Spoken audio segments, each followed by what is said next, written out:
د مشرین وروره یوه نوې مرشله لګېدلې وه، نو جرنیل صاحب چې د لکونو تبلیغیانو یوه اجتماع ولیده، نو ده له خطره محسوسه شوه. نو ده بیا یو جاسوس هغې اجتماع له ولګه چې لاړ شه چې د دو سرګرمې څه دي. نو جاسوس چې کله په هغې اجتماع کې شریک شوه، نو 3 ورځې بعد یې راپورټ راوړه جرنیل صاحب له، او جرنیل صاحب له یې چې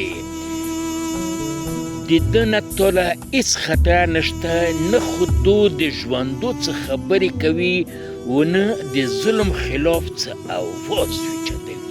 بس 1400 کاله مخکې زاړه واقعیت بیانوي و د نمرود و د فرعون د ظلم خبرې کوي، و چې کله ملانځله اودس کوي نو مسواک په خولې دا ګڼي چې موږ د 100 شاهدانو مره ثواب وګټو.